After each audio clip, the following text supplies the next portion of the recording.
बे समाव बिटिआरनि सम्पद हाग्रानि बिफांफोरखौ आयेननि बेरेखायै जुदि सोरबाफोर दानफायनो एबा सिमफायनो सानदोंब्ला खैफोद दं। नंगौ, बे समाव बिटिआरनि सम्पद हाग्रा बिफानखौ संरैखा होनो थाखाय रायजोनिफ्राय मोनसे अपारेशन टीम फैनायनि लाहार फाहार। हाग्रा बिफानखौ गाज्रि नोजोर होग्रा एबा बिफां दानफायग्राफोरा बे बाराव रेहाय गैला। मानोना नोंथांमोना नुखादों दि बिटिआरनि गोबां बेसेन गोसा सम्पद हाग्रानि बिफांफोरखौ माखासे लांसुनाय सुबुंफोरा हर सान दानफायनानै फोजोबस्रांनायनि सिमां सुजुदों। नाथाय बे बाराव सांग्रां जा। बे बाथ्राखौ बुंदों बिटिआरनि गाहाय मावफुं सोद्रोमा प्रमद बर' बिथाङा। बिटिआरनि फरेस्ट रिजार्भफोरखौ दानफायनानै फोजोबस्रांनो नागिरग्रा बिथांमोनखौ गोख्रों सिग्रोमनो थाखाय बिटिआरआव आसाम रायजोनिफ्राय मोनसे गोख्रों अपारेशन टीम फैगासिनो दं।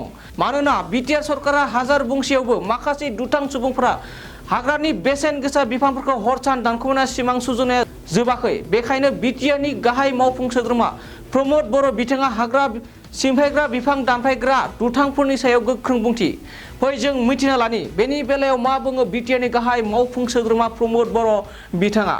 सायाव जों गोख्रों राहा लागोन आरो इतिमध्य जोंहा कामान्डेन्ट फैगासिनो दं आसामनिफ्राय।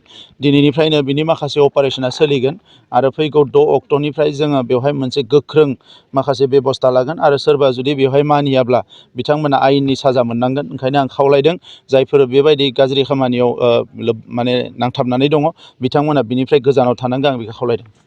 दखना जि जोम गाननो मोजां मोनग्रा बर' हौवा हिन्जावफोरनि थाखाय मोनसे जोबोरैनो गोजोनथाव खौरां। F&F क्लथिं गलाया फैगौ बैसागु फोरबोनि थाखाय समायना रमायना दखना, जोमग्रा सादोर, ब्लाउज आरो हौवाफोरनि थाखाय आर'नाइ, गामसा, शार्ट बायदि रोखोमनि गानग्रा जि जोमखौ नोंथांमोननि थाखाय लानानै फैदों।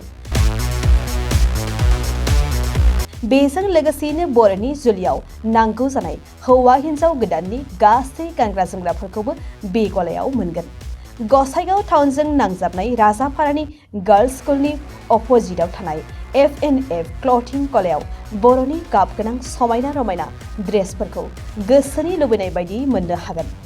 लोगोसेयैनो गोसो गुदुं सुबुंफ्रा गावनि मोजां मोननाय ड्रेसफोरखौ F&F क्लथिं गलायाव जायखिजाया सानावनो लांफैनो हागोन।